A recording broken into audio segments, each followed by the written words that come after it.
Some folks say a broken heart never truly heals, it just learns to beat around the cracks. In the dusty town of Bitter Ridge, Cain McAlister was living proof of that painful truth. They called him Blackcoat Cain, the richest man in 3 counties and the coldest too. After losing everything that mattered, he buried his heart deeper than any gold mine. Then came Mary Ellen, a quiet housemaid who swept more than just floors. She had gentle hands and eyes that didn't flinch when others looked away. Slowly, her simple kindness began melting the ice around his heart. But what secret was Mary Ellen hiding that could change everything? Before we jump back in, tell us where you're tuning in from. And if this story touches you, make sure you're subscribed, because tomorrow I've saved something extra special for you.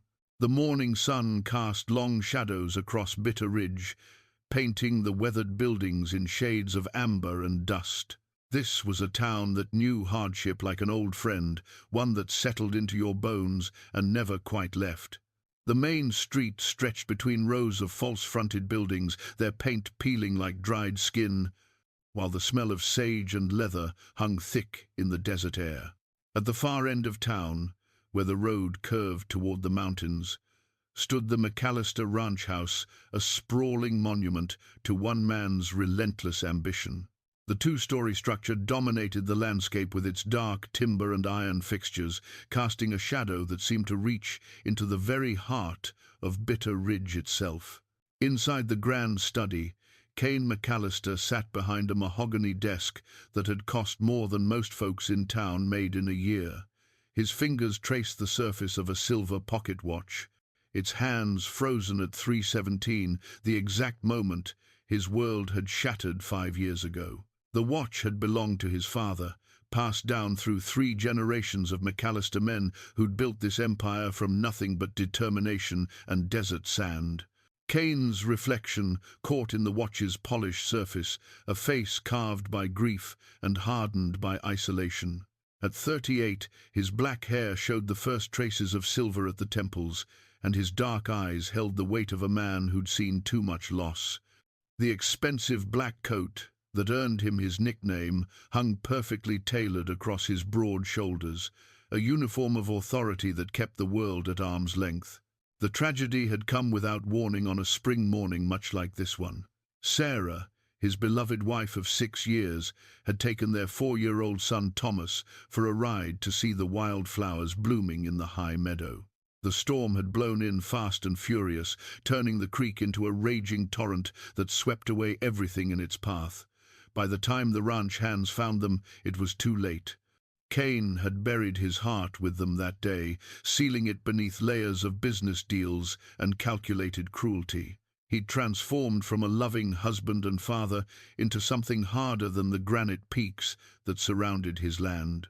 The townspeople learned quickly to fear the man who could foreclose on their farms with a signature or buy out their businesses on a whim.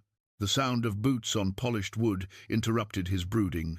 His foreman, Jake Morrison, appeared in the doorway, a grizzled man whose weathered face told stories of 30 years working cattle under the unforgiving Montana sun.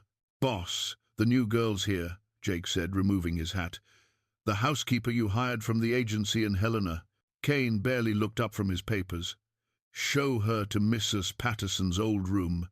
Make sure she understands the rules." "Yes, sir. She seems different from the others, though. Quiet-like, but not in a scared way." "They're all different until they see what working here really means," Cain replied coldly. "Most don't last a month." Indeed. The parade of housekeepers and servants had been constant since Sarah's death. Some fled after witnessing his volcanic temper during business meetings. Others simply couldn't tolerate the oppressive silence that filled the grand house like a living thing. The lucky ones found excuses to leave before Cain's harsh words and impossible standards broke their spirits entirely. As Jake's footsteps faded down the hallway, Cain returned to his correspondence. Letters from politicians seeking his influence, contracts requiring his signature, and reports from his various business interests across 3 counties. Each paper represented another layer of armor around his wounded soul. The McAlister empire stretched far beyond cattle ranching. Cain owned the general store, the grain elevator, and had significant stakes in the silver mine that kept Bitter Ridge from becoming another ghost town.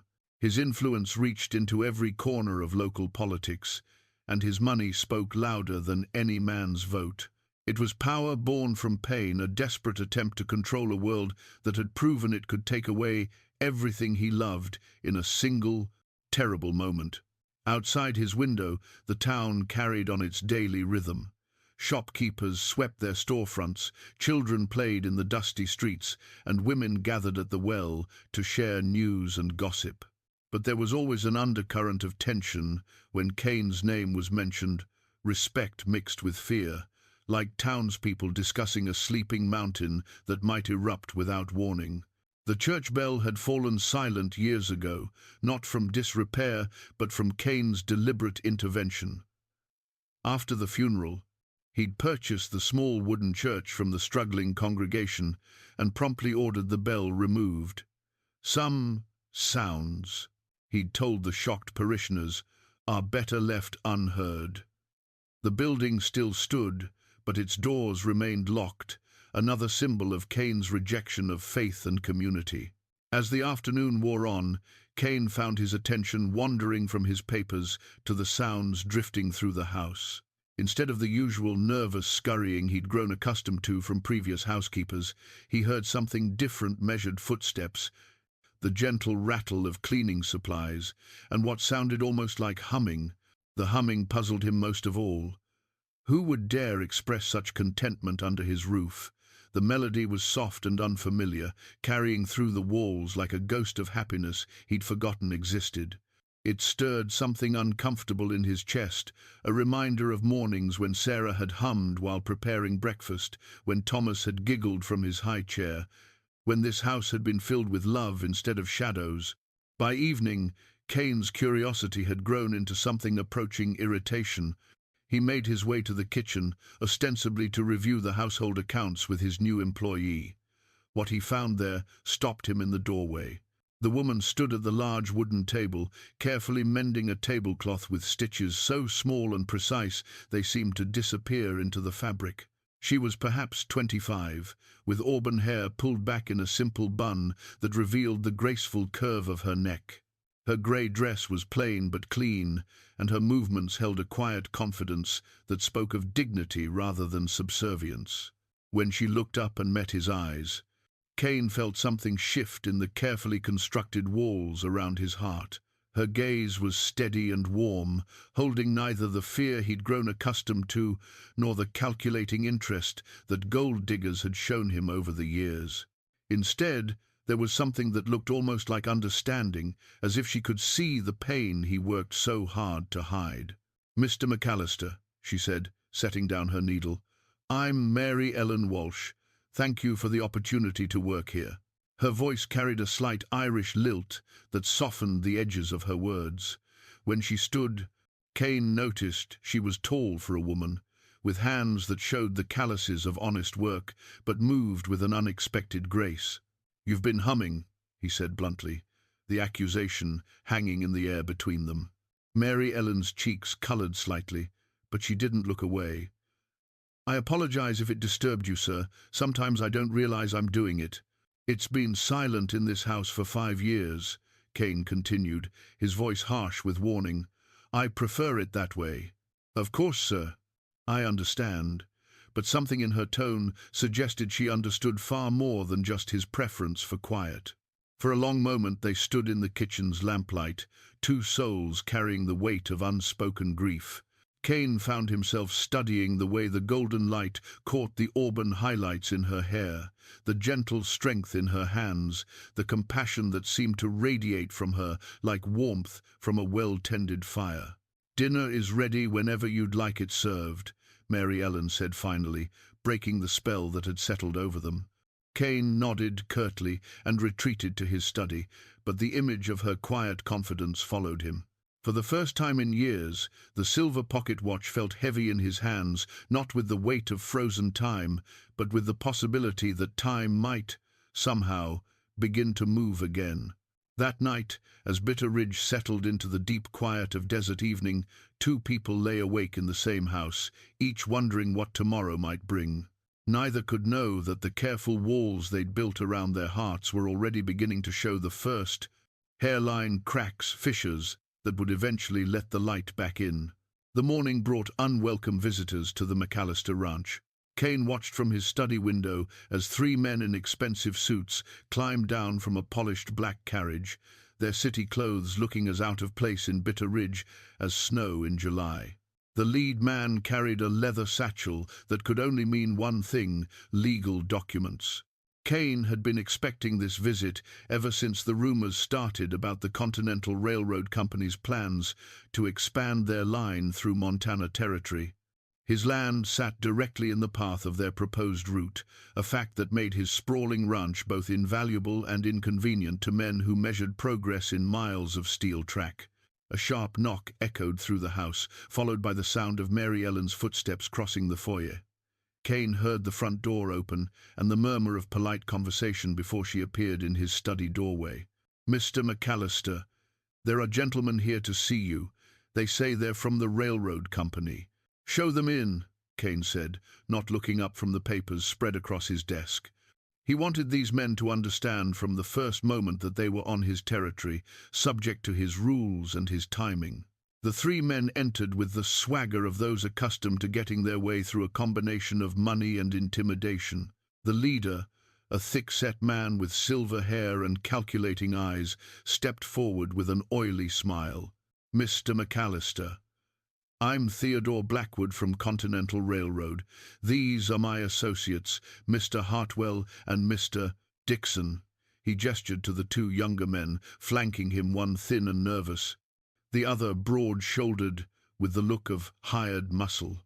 Cain finally looked up, his dark eyes cold as winter ice. "I know why you're here." "The answer is no."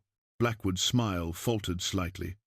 "Perhaps you'd like to hear our offer before making such a hasty decision. The Continental Railroad is prepared to pay handsomely for the right-of-way through your property." "How handsomely?" Cain asked, though his tone suggested the number wouldn't matter. $50,000, Blackwood said, clearly expecting this sum to end the conversation. Cain leaned back in his chair, and for the first time that morning he smiled. It wasn't a pleasant expression. "Gentlemen, I spent more than that on my wife's funeral. Your railroad can find another route." The temperature in the room seemed to drop several degrees. Blackwood's facade of courtesy began to crack, revealing something harder underneath. "Mr. McAlister, I don't think you understand the situation. The Continental Railroad has government contracts, federal backing. This line will be built, with or without your cooperation." "Are you threatening me?" "Mr. Blackwood, I'm simply explaining reality. Sometimes progress requires difficult decisions. Men who stand in the way of progress often find themselves left behind." Cain rose from his chair slowly, his full height and presence filling the room with quiet menace. "Let me explain my reality, Mr. Blackwood. This land has been in the McAlister family for 30 years. My father bled for every acre.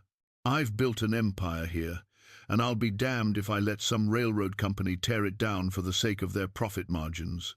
The man called Dixon stepped forward, his hand moving inside his coat. "Maybe the boss needs some time to think it over, Mr. Blackwood.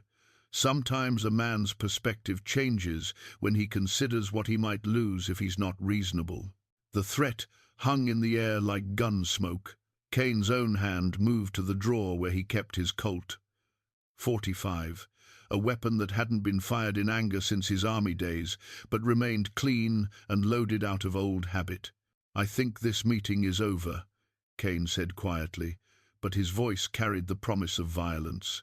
Blackwood reached into his satchel and withdrew a folded document, placing it on Cain's desk with deliberate ceremony. "This is a legal notice of eminent domain proceedings.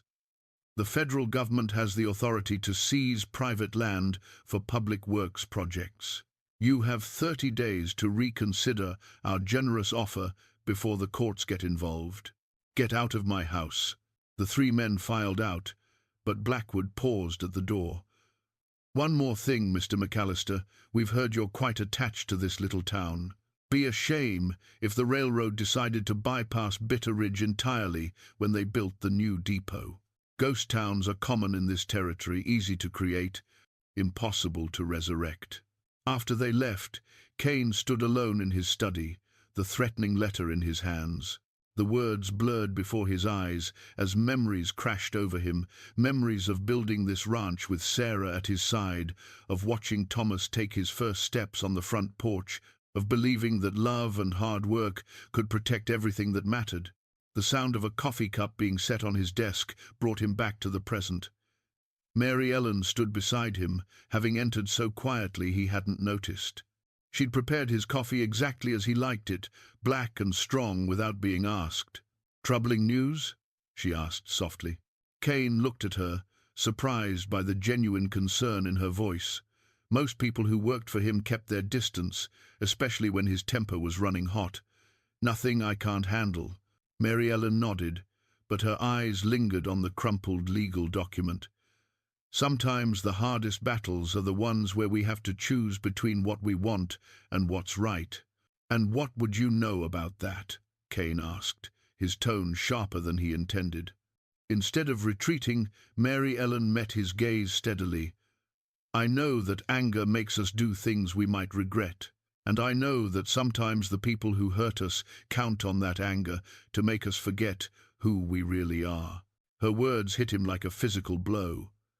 For a moment, Cain saw himself as she must see him, a man so consumed by grief and rage that he'd forgotten how to be human. The realization was both humbling and infuriating. "Those men threaten my town," he said finally.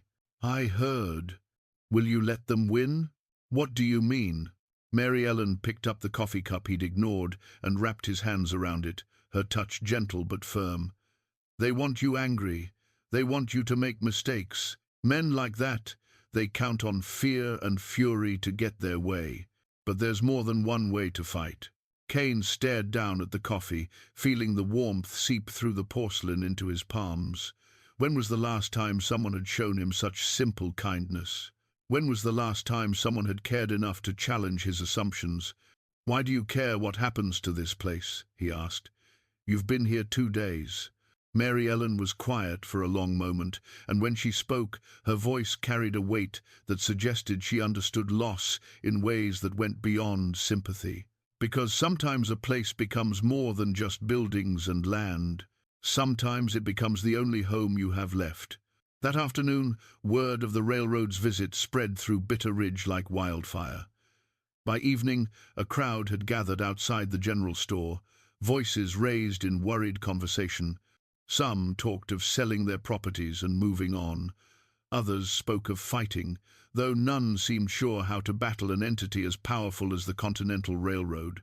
From his study window, Cain watched the town's reaction to the news. These people depended on him for their livelihoods, whether they worked his ranch, shopped at his store, or sold him their goods. The railroad's threat to bypass Bitter Ridge wasn't just about his land. It was about the survival of an entire community. For 5 years, he'd isolated himself from these people, treating them as subjects in his business empire rather than neighbors and friends. Now their fate was tied to his decision, and the weight of that responsibility settled on his shoulders like a familiar burden. As darkness fell over Bitter Ridge, Cain found himself thinking not about legal strategies or business maneuvers, but about a quiet Irish voice asking whether he would let the railroad men win. The question echoed in his mind long after the town had settled into uneasy sleep, carrying with it the uncomfortable suggestion that perhaps the real battle wasn't about land or money, but about what kind of man he chose to be in the face of adversity. The days following the railroad visit brought an unexpected rhythm to the McAlister ranch. Mary Ellen moved through the house with quiet purpose, her presence somehow making the grand rooms feel less like a mausoleum and more like a home. She didn't ask permission to open curtains that had been closed for years, or to place wildflowers in the crystal vase that had gathered dust on the mantelpiece. She simply did these things with such natural grace that Cain found himself accepting changes he would have forbidden from anyone else. Each morning, she wore a simple wooden cross necklace that caught the light as she worked. It was a modest thing, carved from what looked like oak, with a smoothness that spoke of years of faithful wear. Unlike the ornate religious artifacts that had filled the house during Sarah's time, Mary Ellen's cross was humble and unpretentious, a quiet declaration of faith that neither demanded attention nor apologized for its presence. Cain watched her from the doorway of his study as she dusted the family portraits lining the hallway. Her movements were careful and reverent, as if she understood that each frame held memories too precious to disturb carelessly. When she reached the large portrait of Sarah and Thomas, the one Cain hadn't been able to look at directly for 5 years, she paused. "She was beautiful," Mary Ellen said softly, not turning around but somehow knowing he was there. "Yes," Cain replied, his voice rougher than he intended. "She was. And this handsome little fellow must be your son." The words should have brought the familiar stab of pain, but somehow Mary Ellen's gentle tone made them bearable. "Thomas. He would have been 9 this year." Mary Ellen turned then, her eyes soft with understanding. "They're still with you, you know. Love like that doesn't just disappear because the people we love are no longer here to receive it." Cain wanted to argue, to retreat behind the walls of cynicism that had protected him for so long. But there was something in her voice, a quality that suggested she spoke from experience rather than mere sentiment, that made him listen instead. "How can you be so certain?" he asked. "Because love is the one thing that death can't touch," she said simply. "The people we've lost, they live on in every kindness we show, every moment of joy we allow ourselves, every time we choose hope over despair." Before he could respond, the sound of raised voices from the front yard interrupted them. Through the window, they could see Jake Morrison talking heatedly with a man Cain didn't recognize, a tall, thin fellow in a dusty coat who kept gesturing toward the main road. Cain stepped outside, Mary Ellen following at a respectful distance. The stranger turned as they approached, revealing a face marked by worry and exhaustion. "Mr. McAlister," Jake said, "this here's Reverend Samuel Cross from over in Pine Valley. He's got some troubling news." The Reverend removed his hat, revealing thinning brown hair and eyes that held the weight of difficult tidings. "Mr. McAlister, I've heard about the railroad company's interest in your land. I'm afraid they've been making similar visits throughout the territory." "What kind of visits?" Cain asked, though he suspected he already knew the answer. "Threats, mostly. Offers that sound generous until you realize they're accompanied by warnings about what might happen to those who refuse." Reverend Cross looked toward the mountains, where storm clouds were gathering. "3 families in my congregation have already sold their farms for less than they're worth." "They were scared, Mr. McAlister. Scared of what those railroad men might do if they said no." Cain felt the familiar anger building in his chest, the cold fury that had sustained him through 5 years of isolation. But as he prepared to unleash that rage, he caught sight of Mary Ellen's cross glinting in the afternoon sunlight, and her words about love and choice echoed in his mind. "What exactly are you asking of me, Reverend?" Cain said carefully. "Nothing, sir. I'm not in a position to ask anything of a man like you. I just thought you should know that this fight is bigger than just your ranch. There are folks throughout the territory who are looking to see how you handle this situation. Some are hoping you'll show them there's another way besides running or surrendering." The weight of expectation settled on Cain's shoulders like a familiar coat. For years he'd wielded his influence like a weapon, using fear and intimidation to get his way. Now he was being asked to use that same power differently, not to dominate but to protect. "I appreciate the information, Reverend," Cain said finally. "I'll keep it in mind." As the minister prepared to leave, he paused beside Mary Ellen, who had been listening quietly to the conversation. "That's a beautiful cross, miss. Oak, isn't it?" Mary Ellen's hand moved instinctively to the necklace. "Yes, it was carved by my..." She stopped herself, a shadow crossing her face. By someone very dear to me. Well, it's lovely work. There's something peaceful about it. After Reverend Cross departed, Cain found himself alone with Mary Ellen in the gathering dusk. The storm clouds had moved closer, bringing with them the scent of rain and the promise of change. You started to say something about who carved that cross, Cain said, surprising himself with his boldness. Mary Ellen's fingers traced the wooden surface of the necklace. Sometimes the past is too painful to put into words right away. I understand that better than most. They stood in comfortable silence for a moment, two people who had learned that grief was a language best spoken slowly and with great care. The Reverend was right, you know, Mary Ellen said finally. People are watching to see what you'll do. They're hoping you'll be the man who stands up to the bullies instead of becoming one yourself. Her words stung because they held a mirror to truths he'd been avoiding. And what makes you think I'm not already a bully? Because bullies don't bury their hearts with the people they love, she said simply. They bury other people's hearts and feel nothing at all. That evening, as the first drops of rain began to fall on the dusty streets of Bitter Ridge, Cain sat in his study with the silver pocket watch in his hands. For the first time in years, he wasn't thinking about the moment when time had stopped. Instead, he was thinking about what Mary Ellen had said about love surviving death, about kindness being a choice, about the difference between strength and cruelty. Outside his window, he could see the light from Mary Ellen's room, where she was likely mending something or reading by lamplight. The thought occurred to him that perhaps healing wasn't about forgetting the past or moving beyond it, but about learning to carry it with grace instead of bitterness. The cross she wore spoke of faith that had been tested but not broken. Perhaps, he thought as rain drummed against the windows, there were different ways to honor the dead than by burying oneself with them. Perhaps the real question wasn't whether he was strong enough to fight the railroad, but whether he was brave enough to start living again. The morning after the rainstorm dawned clear and bright, washing Bitter Ridge clean and filling the air with the sweet scent of sage and wet earth. Cain found himself rising earlier than usual, drawn by sounds from the kitchen that spoke of purposeful activity rather than mere chores. Mary Ellen stood at the large wooden table, her sleeves rolled up as she kneaded bread dough with practiced efficiency. But what caught Cain's attention wasn't her domestic skill. It was the book lying open beside the flour sack. Even from the doorway, he could see the neat handwriting that filled its margins, notes written in what appeared to be several different languages. "You read Latin?" he asked, stepping into the kitchen. Mary Ellen looked up, a slight flush colouring her cheeks as if she'd been caught doing something improper. And a bit of French and Spanish as well.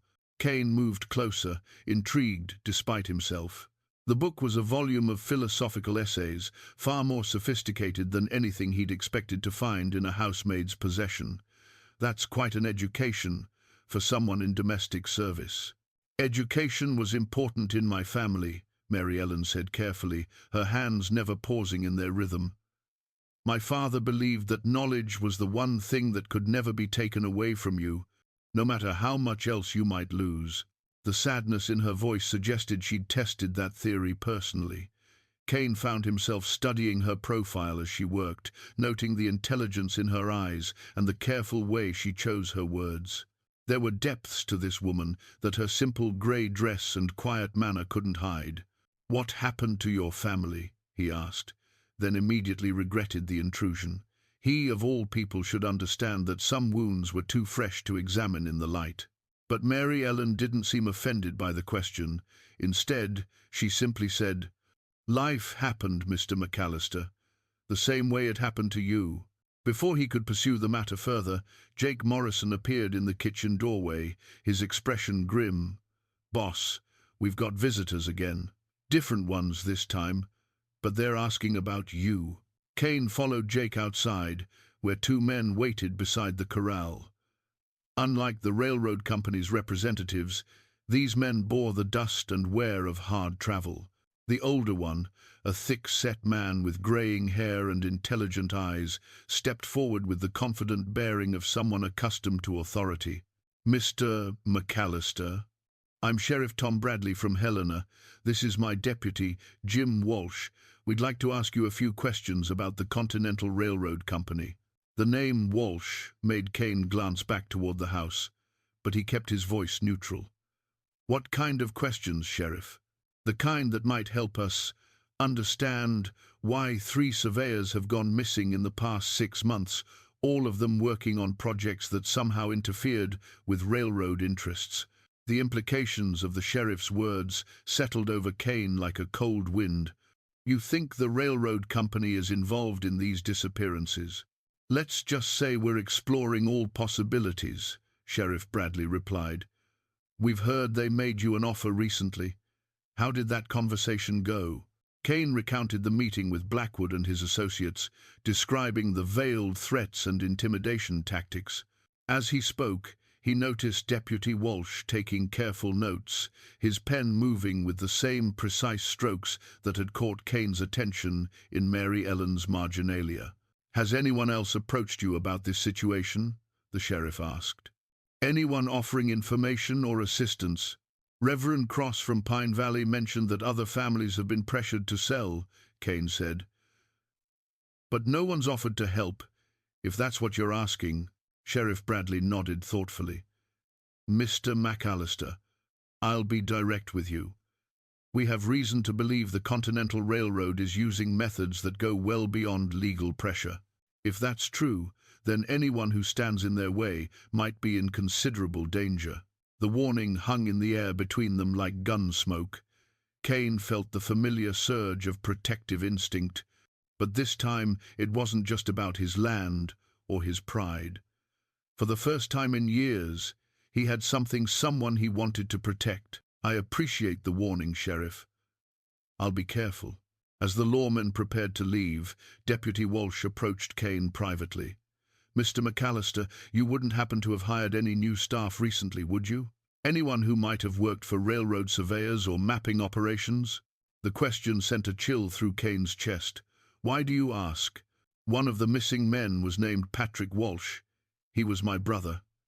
The deputy's voice remained steady, but Cain could see the pain in his eyes. He was working on a survey of this territory when he vanished. His widow moved away after the funeral, and we haven't been able to locate her. Cain's mind raced as pieces of a larger puzzle began to fall into place. Mary Ellen's education, her knowledge of languages, her careful responses to questions about her past, and now the revelation that she shared a surname with a missing surveyor. "I'm sorry for your loss," Cain said carefully. "If I hear anything that might help your investigation, I'll contact you immediately." After the sheriff and his deputy left, Cain returned to the house with his thoughts churning. He found Mary Ellen in the parlor, dusting the bookshelves with meticulous care. When she looked up at him, he saw something in her eyes that hadn't been there before, a wariness that suggested she'd overheard more of the conversation than she'd let on. "Mary Ellen," he said gently, "is there anything you need to tell me?" For a long moment she stood frozen with the dustcloth in her hands. Then, slowly, she reached into the pocket of her apron and withdrew a small, faded photograph. With trembling fingers, she handed it to him. The image showed a young woman, Mary Ellen, but with a joy in her face that was absent, now standing beside a tall, bearded man and a small boy with dark hair and serious eyes. All 3 were dressed in their Sunday best, and the happiness radiating from the photograph was almost painful to witness. "Patrick was my husband," Mary Ellen said quietly. "And that little boy was our son, Michael. They died 6 months ago." Cain studied the photograph, seeing in it echoes of his own lost family portrait. "The railroad?" Mary Ellen nodded, tears threatening to spill from her eyes. "Patrick discovered something about their route, something they didn't want known. They made it look like an accident, a flash flood that swept away their survey camp. But I know the truth." The weight of her revelation settled between them like a bridge across the chasm of their shared grief. 2 people who had lost everything, brought together by forces beyond their understanding, standing on the threshold of either healing or greater heartbreak. "Why didn't you tell me?" Cain asked, though he already knew the answer. "Because I was afraid you'd send me away," Mary Ellen whispered, "and because this is the first place I've felt safe since they died." Cain looked again at the photograph, seeing in the faces of her lost family the same love and promise that had once filled his own life. The realization that Mary Ellen had sought refuge in his house, that she trusted him enough to reveal her dangerous secret, stirred something in his chest that had been dormant for far too long. The revelation of Mary Ellen's true identity changed everything and nothing at the McAlister ranch. On the surface, the daily routines continued unchanged. She still prepared his meals, tended the house, and moved through her duties with quiet efficiency. But beneath the familiar patterns, an electric current of shared understanding now connected them, charged with the knowledge that they were both survivors of the same enemy. 3 days after her confession, Cain was reviewing ledgers in his study when raised voices from the yard drew his attention. Through the window, he saw one of his newer ranch hands, a burly man named Cord Brennan, cornering Mary Ellen near the well. Even from a distance, Cain could read the aggressive posture and leering expression that made his blood run cold. He was moving before conscious thought formed, crossing the house and yard with long, purposeful strides. As he drew closer, Brennan's words became audible, crude suggestions and demands that no decent woman should have to endure. "Problem here, Brennan?" Cain's voice cut through the afternoon air like a blade. The ranch hand spun around, his face flushed with drink and embarrassment at being caught. "Just having a friendly conversation with the lady, boss. No harm in that." "The lady doesn't look like she's enjoying your conversation." Cain stepped between Brennan and Mary Ellen, his presence radiating quiet menace. "In fact, she looks like she'd rather you found somewhere else to be." Brennan's jaw tightened with the stubborn belligerence of a man unused to being challenged. "She's just hired help, McAlister. Since when do you care what happens to the servants?" The question hung in the air like a challenge. Cain was acutely aware of Mary Ellen standing behind him, probably wondering the same thing. When had he started caring? When had this woman's welfare become something worth fighting for? "Since now," Cain said simply. "Pack your gear, Brennan. You're no longer welcome on my land. You're firing me over some Irish tramp who—" Brennan never finished the sentence. Cain's fist connected with his jaw with the solid impact of years of frustration and protective fury. The ranch hand went down hard, blood streaming from his split lip as he struggled to regain his feet. "The next man who speaks disrespectfully about Miss Walsh will find himself in a similar position," Cain announced, his voice carrying across the yard to the other hands who had gathered to watch. "I trust that's understood." The murmur of agreement from the assembled men was immediate and sincere. They'd all seen Cain's temper over the years, but this was different. This wasn't the cold rage of a man who enjoyed inflicting pain, but the righteous anger of someone protecting what mattered to him. As Brennan slunk away to collect his belongings, Cain turned to face Mary Ellen. Her cheeks were flushed, whether from embarrassment or emotion he couldn't tell, but her eyes held something that looked like gratitude mixed with surprise. "You didn't have to do that," she said softly. "Yes, I did." The certainty in his voice surprised them both. "No one under my protection should have to endure that kind of treatment." "Your protection?" The words came out barely above a whisper. Cain realized what he'd just revealed, that somewhere in the past few days, his feelings toward this woman had shifted from mere employer tolerance to something far more personal and dangerous. The admission should have terrified him. Instead, it felt like the most natural thing in the world. That evening, they found themselves sitting on the front porch as the sun painted the mountains in shades of gold and crimson. It had become an unspoken ritual over the past week, two people finding solace in shared silence after the day's work was done. Tonight, however, the air between them hummed with unresolved tension. "Tell me about him," Cain said finally. Your husband." Mary Ellen was quiet for so long that he thought she might not answer.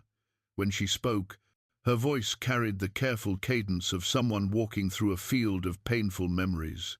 "Patrick was a dreamer," she said, a small smile touching her lips.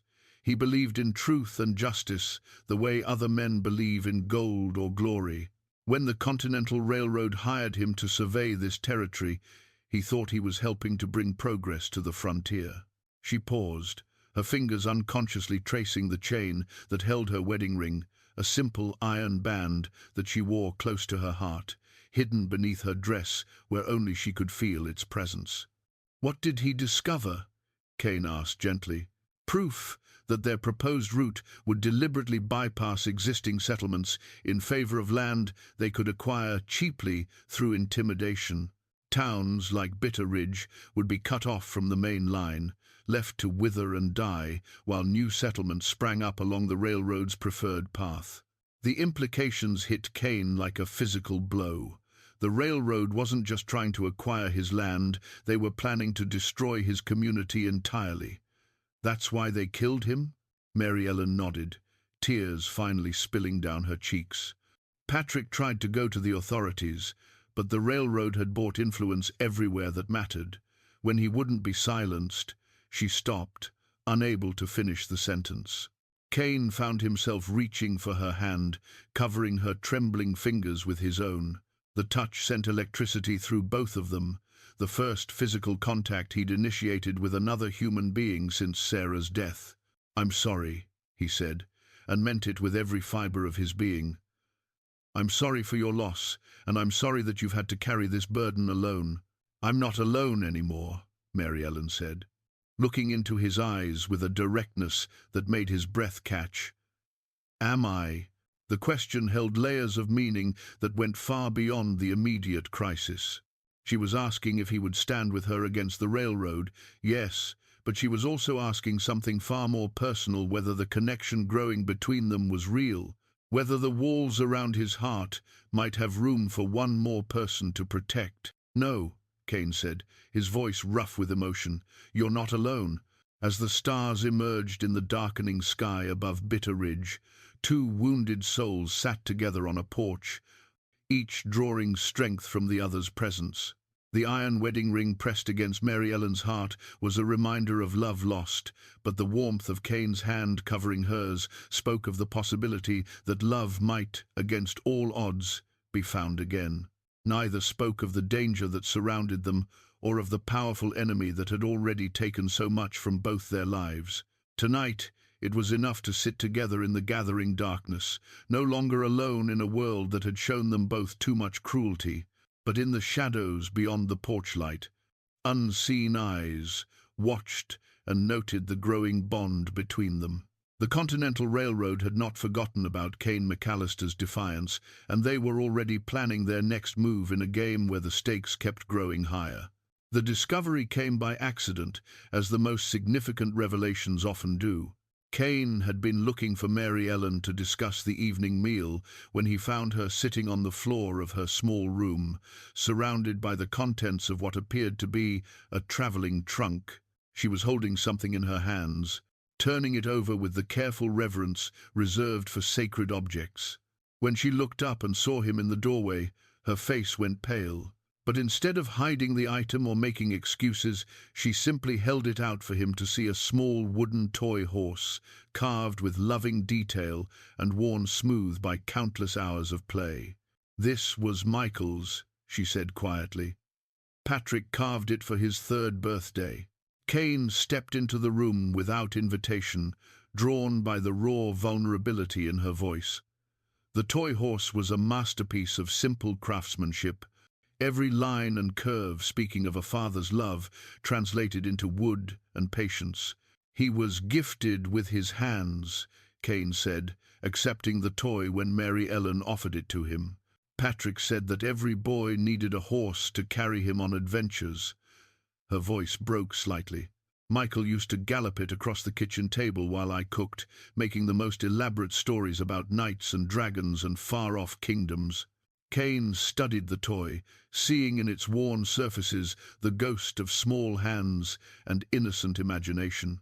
It reminded him painfully of the toys that still sat untouched in Thomas's bedroom, tin soldiers and wooden blocks that had been waiting 5 years for their owner to return. "How old was he?" Cain asked gently. 4. He would have been 5 next month. Mary Ellen wiped her eyes with the back of her hand. "Sometimes I wake up thinking I hear his laughter in the morning or his footsteps running down the hallway. Then I remember, and the silence feels like it might swallow me whole." The description hit Cain with the force of recognition. How many mornings had he experienced that same cruel awakening? How many times had he heard phantom echoes of Thomas's voice calling for Papa, only to face the empty reality of loss all over again? "The silence is the hardest part," he said, settling beside her on the floor without thinking about propriety or position. "Not just the quiet, but the waiting for sounds that will never come." Mary Ellen looked at him with eyes that held perfect understanding. "You know, don't you? You know exactly what it feels like." "Every day," Cain admitted. "For 5 years, every single day." They sat together, surrounded by the scattered remnants of Mary Ellen's former life letters from Patrick, a pressed flower from their wedding bouquet, a small Bible with pages softened by frequent reading. Each item told a story of love and loss that mirrored Cain's own experience. "Sometimes I wonder if loving someone is worth the pain of losing them," Mary Ellen said, her fingers tracing the toy horse's mane. "Sarah used to say that love was like planting a garden," Cain replied, the words coming from a memory so deep he'd forgotten he still carried it. "She said you plant it knowing that winter will come, but you do it anyway, because the beauty and joy are worth the inevitable season of loss." She sounds like she was very wise. She was. Too wise for someone who died so young. Cain took a shaky breath. "I used to think that if I just refused to care about anything or anyone again, I could avoid that kind of pain. But these past few weeks—" He trailed off, unable to finish the thought that had been forming in his mind, that these past few weeks with Mary Ellen had awakened something in him that he'd thought was buried forever, that her presence had made him realize that avoiding love wasn't avoiding pain, it was just choosing a different, slower kind of death. "These past few weeks have been different," Mary Ellen finished for him, her voice soft with understanding. "Yes." The single word hung between them, loaded with all the implications neither was quite ready to voice. They were two people standing at the edge of something that could either heal them or destroy them completely, the terrifying possibility of loving again. A sharp knock on the front door interrupted the moment, followed by the sound of urgent voices in the hallway. Cain rose quickly, helping Mary Ellen to her feet as Jake Morrison's voice called out with unmistakable urgency. "Boss!" They hurried to the front of the house, where Jake stood with 3 men Cain recognized as local ranchers. Their faces were grim, and all 3 clutched their hats in white-knuckled grips that spoke of bad news. "What's happened?" Cain demanded. "The Hendersons' place," said Bill Hawthorne, the eldest of the 3. "Someone burned them out last night, torched the barn, ran off their cattle, left a message nailed to what's left of their front door." "What kind of message?" Hawthorne reached into his coat and withdrew a piece of paper, the edges blackened by smoke. The words were printed in block letters that seemed to shout their threat from the page. "Sell or suffer, Continental Railroad Company." Cain felt Mary Ellen stiffen beside him. The railroad had escalated from verbal threats to actual violence, proving that their earlier warnings hadn't been empty bluster. "Anyone hurt?" Cain asked. "No, thank God," replied Tom Martinez, another of the ranchers. "The family got out safe, but they've lost everything. Henderson says he's selling to the railroad, doesn't matter what they're offering. He can't risk his family's lives." The message was clear to everyone present. The Continental Railroad was done with subtle pressure and legal maneuvering. They were prepared to use terror and violence to get what they wanted, and the Henderson farm was just the beginning. "This won't end with one farm," Mary Ellen said quietly, speaking the truth they were all thinking. "They'll keep escalating until everyone either sells or flees." Cain looked around at the faces of his neighbors, men who had worked this land for decades, who had built lives and families in the shadow of the mountains that surrounded Bitter Ridge. They were looking to him for leadership, for some sign that there was a way to fight back against an enemy with unlimited resources and no apparent conscience. "What do you want us to do, Cain?" Hawthorne asked. "Some folks are talking about organizing a resistance, but others think we should just take what we can get and move on while we still can." The weight of decision pressed down on Cain's shoulders like a physical burden. For 5 years, he'd used his power purely for his own benefit, caring nothing for the community that depended on him. Now that same community was asking him to be something he'd never been, a leader who put others before himself. He felt Mary Ellen's hand slip into his, her touch offering silent support and strength. The toy horse was still clutched in her other hand, a reminder that some things were worth fighting for, even in the face of overwhelming odds. "We don't run," Cain said finally, his voice carrying the authority that came from absolute conviction. "We don't sell, and we don't let them terrorize our neighbors into submission. It's time the Continental Railroad learned what happens when they threaten the wrong people." The next morning brought Sheriff Bradley back to the McAlister ranch, but this time he wasn't alone. Deputy Walsh rode beside him, along with 2 federal marshals whose brass badges caught the early sunlight like signals of hope. More importantly, they brought news that would change everything. "Mr. McAlister," Sheriff Bradley said as he dismounted, "we need to speak with you and Miss Walsh together. We've made some discoveries that put a new light on this whole railroad situation." Cain found Mary Ellen in the kitchen, where she was preparing breakfast with hands that trembled slightly, a sign that the previous night's revelations about the Henderson farm had affected her more deeply than she'd let on. When he told her about the lawmen's request, her face went pale. "They know," she said quietly, "about Patrick, about what really happened. Whatever they know, we'll face it together," Cain assured her, meaning every word. They gathered in the parlor, where Sheriff Bradley spread a collection of documents across the coffee table like pieces of a complex puzzle. Maps, surveys, legal papers, and what appeared to be correspondence filled the space between them. "Miss Walsh," the sheriff began gently, "your husband was more thorough in his record-keeping than anyone realized. We found his complete surveyor's notes hidden in a safety deposit box in Helena, along with a letter addressed to you." Mary Ellen's breath caught as Deputy Walsh, her brother-in-law, handed her an envelope bearing Patrick's familiar handwriting. With shaking fingers, she opened it and began to read, her eyes moving across the page with growing amazement. "What does it say?" Cain asked when she'd finished. "He knew," Mary Ellen whispered.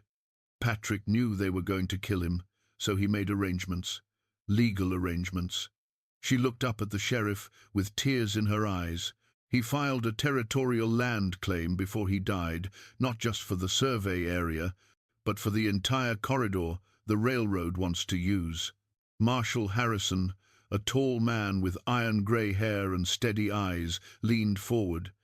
"The claim is completely legal and properly filed. According to territorial law, your husband's death doesn't invalidate the claim it transfers to his next of kin. Which means," added Marshal Thompson, the younger of the 2 federal agents, "that Mary Ellen Walsh is now the legal owner of the most crucial section of land needed for the railroad's proposed route." The magnitude of this revelation hit Cain like a physical blow. Mary Ellen wasn't just a witness to railroad corruption, she was the key to stopping their entire operation. The land deed Patrick had filed represented more than legal ownership. It was justice reaching from beyond the grave. "The Continental Railroad can't build their line without access to that corridor," Sheriff Bradley continued. "And according to territorial law, they can't use eminent domain to seize land from a private citizen unless they can prove the current route is the only viable option." But Patrick's survey notes prove there are at least 3 alternative routes that would serve the same purpose, Deputy Walsh added, his voice thick with emotion. Routes that would connect existing communities instead of destroying them. Mary Ellen stood and walked to the window, the deed clutched in her hands like a weapon of liberation. Patrick always said the truth had a way of surfacing, no matter how deep you tried to bury it. Cain joined her at the window, seeing in her profile the same mixture of grief and determination that he'd learned to recognize in his own mirror. "What do you want to do?" "I want to finish what Patrick started," she said firmly. "I want to stop them from destroying any more families, any more communities." "The railroad won't give up easily," Marshal Harrison warned. "When they realize you have the deed and the evidence to destroy their plans, they'll become desperate. Desperate men do dangerous things." "Then we'll have to be ready for them," Cain said, his voice carrying the cold determination that had built his business empire. "What do you need from us?" Sheriff Bradley gathered up the documents, his expression serious. "We need you both to come to Helena to testify before the territorial judge. With Miss Walsh's testimony about her husband's murder and the evidence he gathered, plus the legal land claim, we can get an injunction to stop all railroad construction until a full investigation is completed." "How long will that take?" Mary Ellen asked. "Weeks, possibly months," Marshal Thompson admitted. "But it will give us time to build a case that could put Blackwood and his associates in federal prison for conspiracy, murder, and fraud." The plan was sound, but Cain could see the flaw that none of the lawmen wanted to acknowledge. "They'll try to stop us from reaching Helena," he said. "The moment they realize what's happening, they'll do whatever it takes to prevent that testimony from being heard."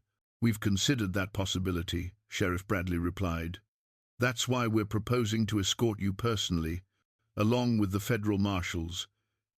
We leave tomorrow morning."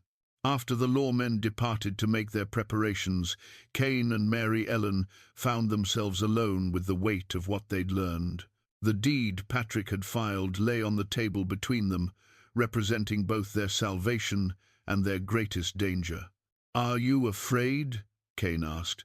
"Terrified," Mary Ellen admitted. "But not of the railroad.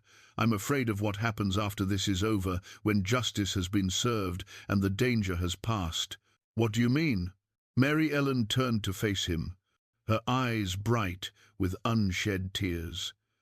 "I mean that all of this, us being thrown together, depending on each other, feeling like we might have a future, it all comes from tragedy and crisis. What happens when the crisis ends? What happens when you don't need to protect me anymore, and I don't need to be protected?" The question cut straight to the heart of Cain's own fears. Was what he felt for Mary Ellen real, or was it just 2 wounded people clinging to each other in a storm? Was the connection between them born of genuine affection, or simply the desperation of souls who had been alone too long? "I don't know," he said honestly. "I only know that the thought of losing you terrifies me more than anything Blackwood and his men could do."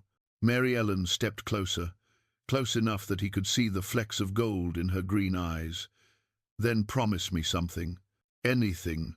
Promise me that when this is over, when we're both safe and free to make choices without fear, you'll tell me honestly whether what's between us is real or just the product of shared danger." Cain took her hands in his, feeling the calluses that spoke of hard work and the trembling that revealed her vulnerability. "I promise," he said, "but I think I already know the answer." "Oh. I think what's between us started the moment you refused to be afraid of me," he said softly. "Everything else, the railroad, the danger, the shared grief that just gave us reason to stop fighting it."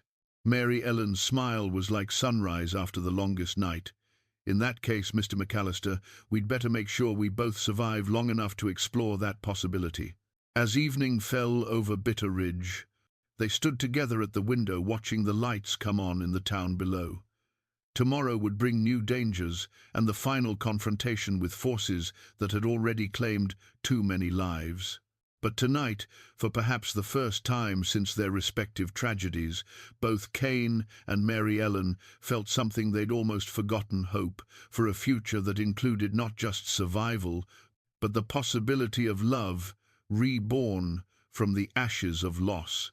The deed that gave Mary Ellen control over the railroad's destiny lay on the table behind them, but the real power in the room came from two hearts that had decided to trust again, to fight not just for justice, but for the right to build something beautiful from the wreckage of what they'd lost. The night before their departure to Helena, Cain found himself in his study, staring at an object he hadn't touched in 5 years. The Colt .45 revolver lay in the bottom drawer of his desk, wrapped in oiled cloth like a sleeping serpent. Its walnut grip bore the scratches and wear of his military service, when violence had been a tool of duty rather than revenge. He'd sworn after Sarah and Thomas died that he would never again take a life in anger.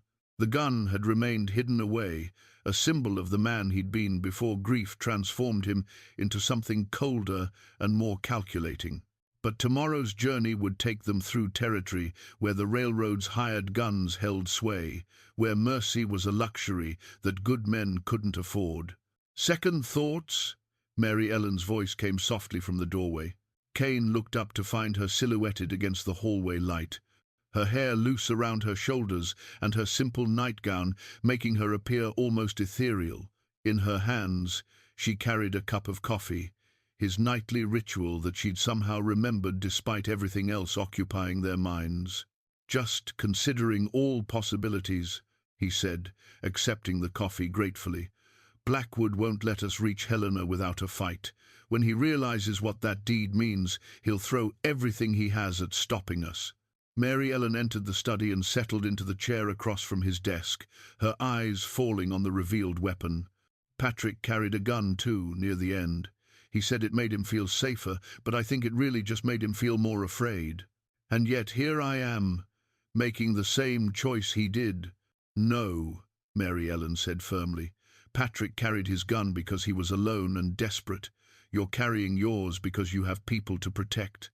There's a world of difference between those two motivations." Cain rewrapped the revolver and slipped it into the holster he hadn't worn since his army days. The weight of it on his hip felt both foreign and familiar, like putting on clothes that no longer quite fit, but still carried the memory of who he used to be. "Tell me about the route we'll take tomorrow," Mary Ellen said, clearly trying to distract them both from darker thoughts. "Sheriff Bradley wants to avoid the main roads," Cain explained, unfolding a map across his desk. "We'll take the mountain pass through Devil's Canyon. It's rough country, but it keeps us away from places where the railroad might have men waiting." Mary Ellen studied the map with the same careful attention she gave to everything else, her finger tracing the winding path that would carry them to safety or destruction. "How long will the journey take?" "2 days if the weather holds, 3 if we hit snow." Cain pointed to a mark on the map halfway along their route. "There's an old mining station here where we can rest the horses and spend the night. It's been abandoned for years, but the buildings are still sound. And if we're followed, then we'll deal with it when it happens," Cain said, but his hand instinctively moved to the gun at his side. "The marshals are good men, experienced fighters. Between them and Sheriff Bradley, we'll have protection." Mary Ellen nodded, but something in her expression suggested she was thinking about more than just the immediate dangers they faced. "Cain, what happens if we don't make it to Helena?" The question hung in the air like a challenge to fate itself. "We'll make it," he said firmly. "But if we don't, if something happens to me, promise me you won't let my death be for nothing. Promise me you'll find another way to stop them." "Mary Ellen, promise me," she insisted, leaning forward with an intensity that made her green eyes seem to burn. "Patrick died believing that truth and justice would eventually prevail.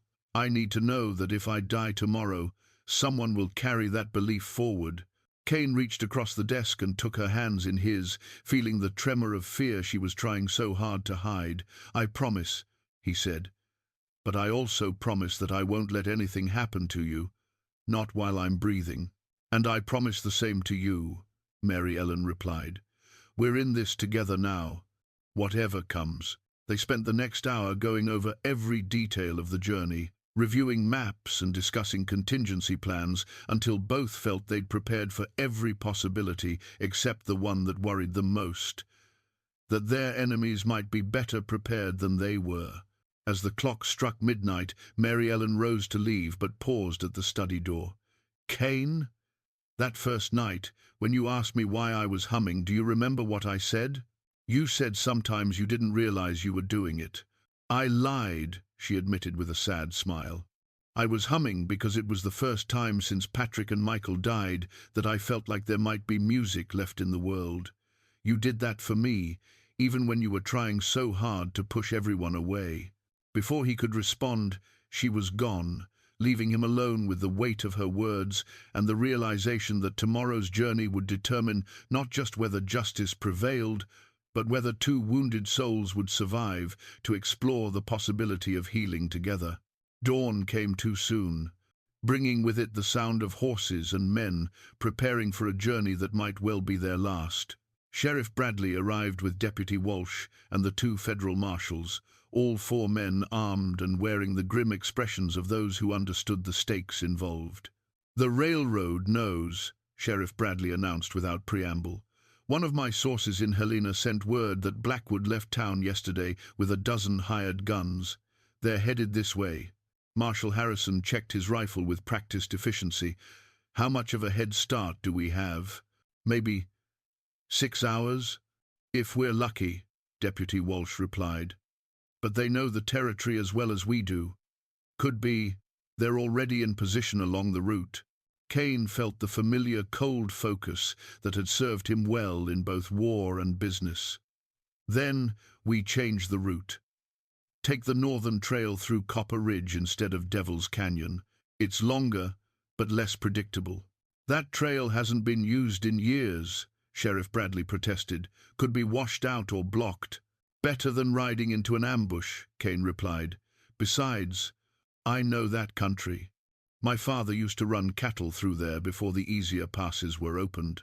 As they made final preparations, Cain found himself checking and rechecking his weapons, his supplies, and the security of the saddlebags that held Patrick's survey notes and the precious deed that could bring down the Continental Railroad. But more than anything, he found himself watching Mary Ellen as she moved through her morning routine with calm determination. She had braided her hair severely and dressed in riding clothes that had seen better days, but there was something regal in her bearing that spoke of nobility earned through suffering rather than birth. When she saw him watching, she offered a smile that was both brave and terrified. "Ready?" she asked. "As ready as anyone can be for something like this," Cain replied.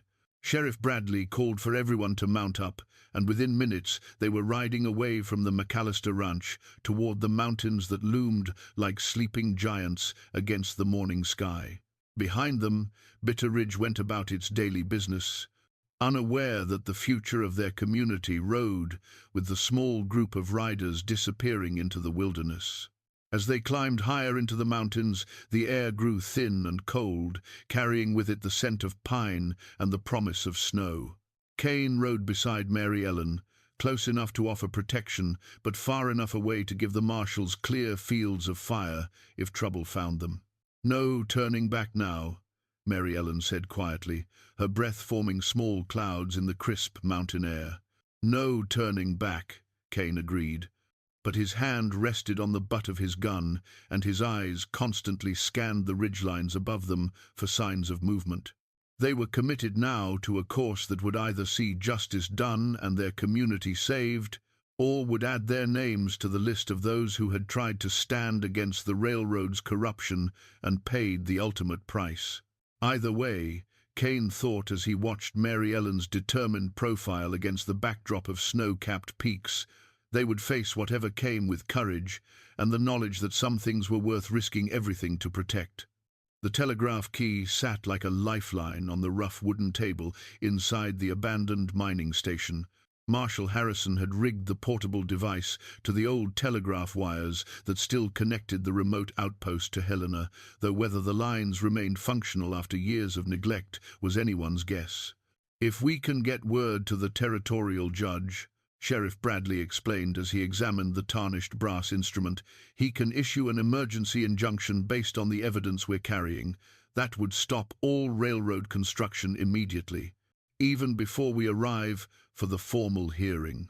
They had reached the mining station just as the first snow began to fall, fat flakes that turned the mountain wilderness into a crystalline wonderland that would have been beautiful under different circumstances. Now the snow meant limited visibility and tracks that could be followed by their pursuers. Cain stood watch at the station's single window while Mary Ellen sorted through Patrick's survey documents, organizing them in the order that would have the greatest legal impact. Her hands moved with steady precision, despite the danger they all knew was approaching. "There," Marshal Harrison said as the telegraph key sparked to life. "The line's still connected. I can reach Helena if—" The sharp crack of a rifle shot split the mountain air, and the window beside Cain exploded in a shower of glass and splintered wood. He threw himself sideways, drawing his Colt .45 as he hit the floor. "They found us," Deputy Walsh announced grimly, taking position at the back window. "I count at least 8 riders coming up the trail, maybe more in the trees." Sheriff Bradley grabbed the telegraph key and began tapping out an urgent message in Morse code, his fingers flying over the brass lever with desperate speed. "Need 30 seconds, he called out. "Just give me 30 seconds to get word to Helena." Another rifle shot punched through the wall near Mary Ellen's head, showering her with splinters.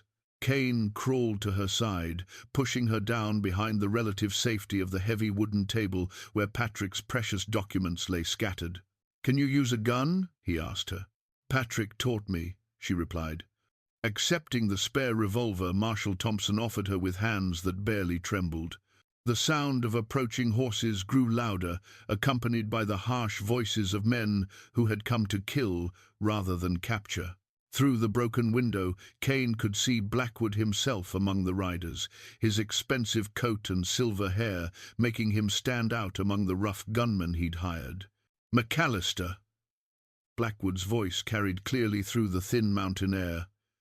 "Send out the woman and the documents, and the rest of you can ride away from this. You have 60 seconds to decide." "Go to hell!"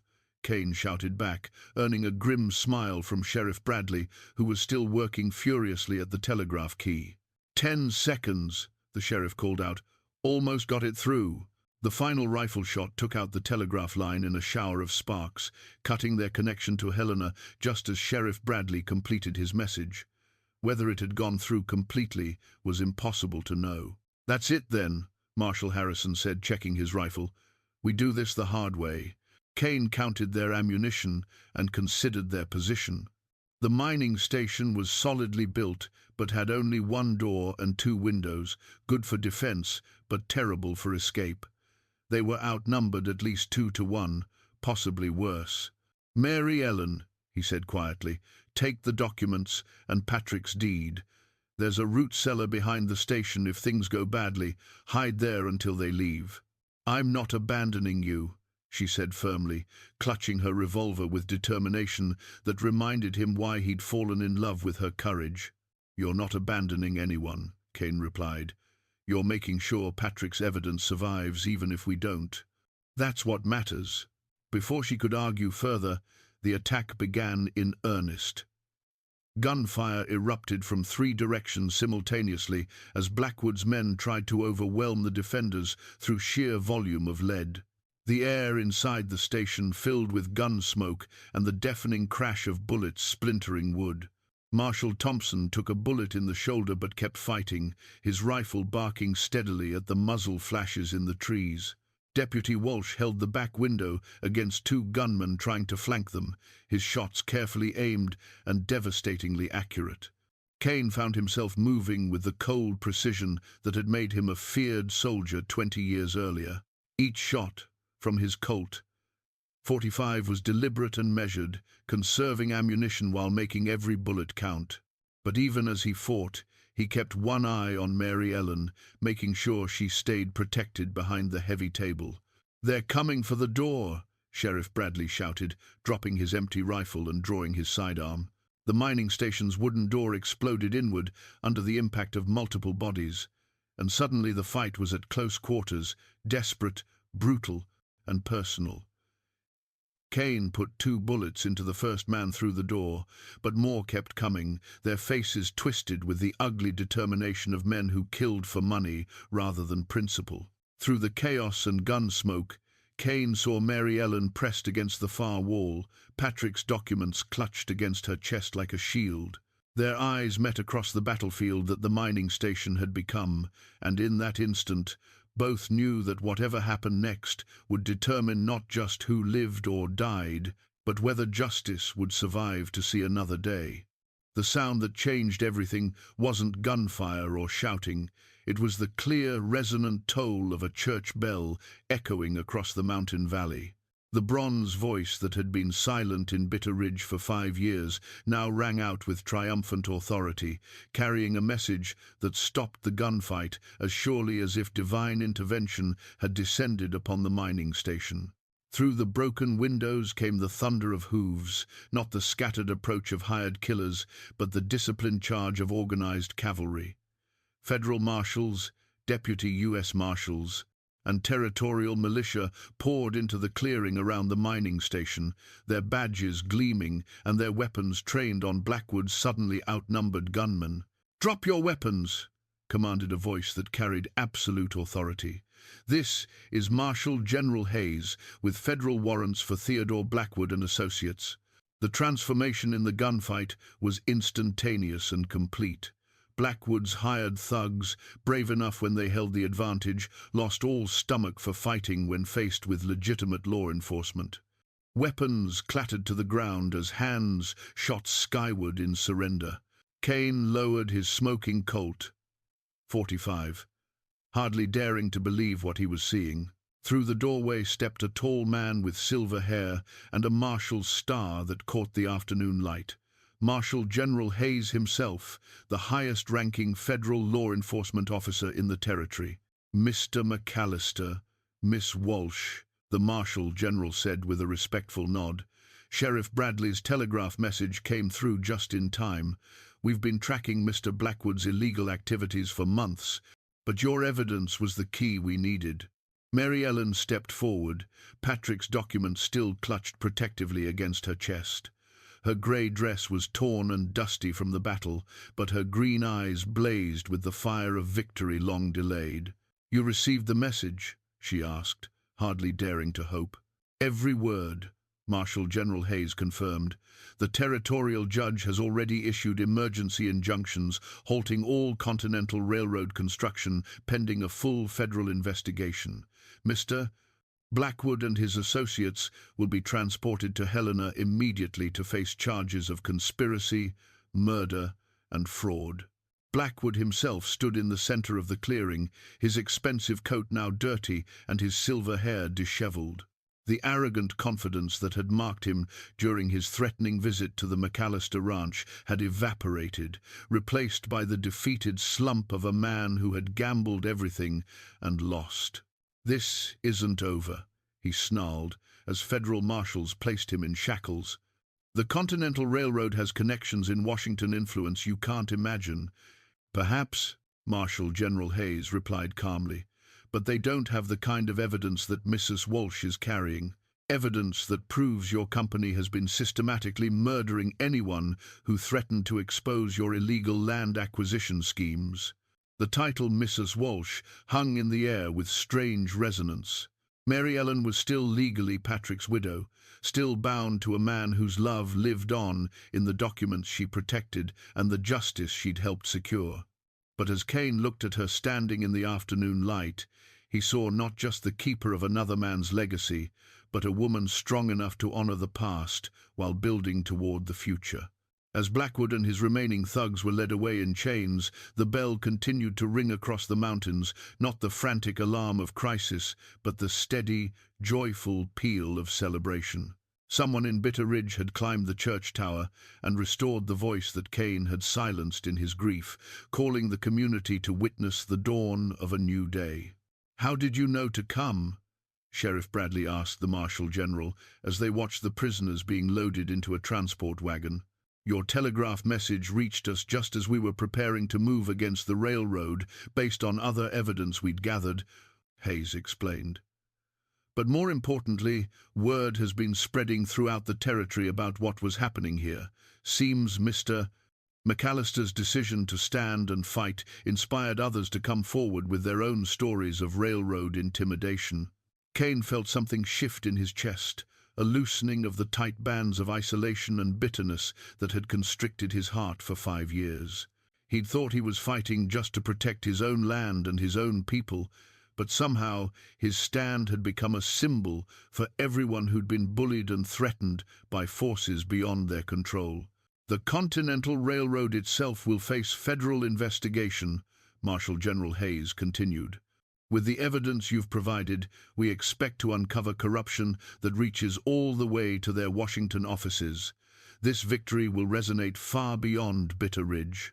Mary Ellen walked to the edge of the clearing where she could look down into the valley toward their home. The church bell continued its joyful song, and Cain could see other bells answering from communities throughout the territory, a bronze chorus celebrating the triumph of justice over corruption. "It's finished," she said softly as Cain joined her. "Patrick's work is finished," he agreed. "But ours is just beginning." Mary Ellen turned to face him, her eyes bright with tears of relief and something deeper, something that looked like love tempered by loss and strengthened by shared struggle. "What happens now?" she asked. Cain took her hand, feeling the calluses that spoke of honest work and the trembling that revealed her humanity. Below them, the bell tower of Bitter Ridge stood silhouetted against the setting sun, its bronze voice carrying the promise of new beginnings across the mountain valleys. "Now we go home," he said simply, "and we find out what kind of life two people can build when they're finally free to choose love over fear."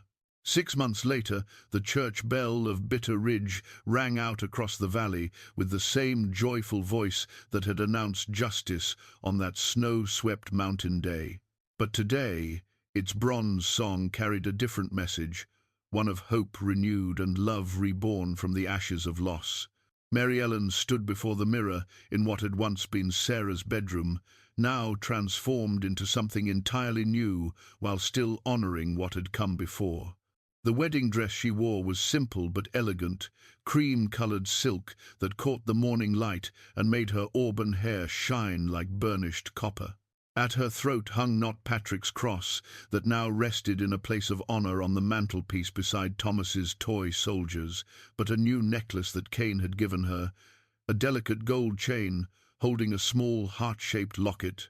"You look beautiful," said Margaret Henderson, whose family had returned to Bitter Ridge after the railroad's defeat to rebuild their farm, with compensation money provided by the federal government.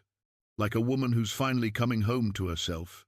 Through the window, Mary Ellen could see the transformation that had swept through Bitter Ridge in the months since Blackwood's arrest. The Continental Railroad, under new management and federal oversight, had indeed built their line, but along one of Patrick's alternative routes that connected existing communities rather than destroying them. The town now boasted a proper train station, bringing commerce and visitors while preserving the character that made it special. More importantly, the people had changed. The fear that had gripped the community for months had been replaced by a quiet confidence, a knowledge that they had faced down corruption and emerged stronger. Children played in streets where adults had once whispered anxiously about the future, and the sound of hammers and saws spoke of growth rather than desperate repairs. "Are you ready?" asked Reverend Cross, who had traveled from Pine Valley to perform the ceremony. He wore the smile of a man who had witnessed many joys in his long career, but few as meaningful as this union of two souls who had found each other through shared grief and mutual courage. Mary Ellen nodded, her hand instinctively moving to the locket at her throat. Inside, she carried two small photographs, one of Patrick and Michael, and one of Sarah and Thomas. Cain had insisted she include Patrick's image, understanding that honoring the past was essential to building a future. "He would have wanted this," the Reverend said gently, understanding her gesture. "Both of them would have wanted you to find happiness again."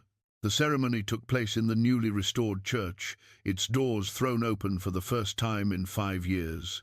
Sunlight streamed through windows that had been cleaned and repaired, illuminating pews filled with the entire population of Bitter Ridge and surrounding ranches. These people had watched their community nearly die and had seen it reborn through the courage of two people who refused to surrender to despair. Cain stood at the altar, wearing a suit of deep blue rather than his characteristic black, the change in color symbolic of the transformation that had taken place in his heart. The silver pocket watch still hung from his vest, but its hands now moved freely, marking the passage of time that had become precious rather than painful. When Mary Ellen appeared in the doorway, the congregation rose as one, but Cain saw only her, the woman who had entered his house as a stranger and had somehow become the key to unlocking everything good he'd thought was lost forever. As she walked down the aisle, he remembered that first evening when her humming had disturbed the silence he'd cultivated for so long. Now he understood that she hadn't been disturbing his peace, she'd been offering him a different kind of peace, one built on love rather than isolation. "Dearly beloved," Reverend Cross began, his voice carrying clearly through the small church, "we are gathered here today to witness the union of two souls who have learned that love is not diminished by loss, but made more precious by our knowledge of how fragile and valuable it truly is." The vows they exchanged were simple but profound, each word chosen with the care of people who understood the weight of promises. When Cain slipped the new wedding ring onto Mary Ellen's finger, a simple gold band to complement the one she would always wear in memory of Patrick, the church bell began to ring again, its voice joined by others throughout the territory in celebration of hope, triumphant. "You may kiss the bride," Reverend Cross announced with evident joy. As Cain's lips met Mary Ellen's in their first kiss as husband and wife, the entire congregation erupted in applause and celebration.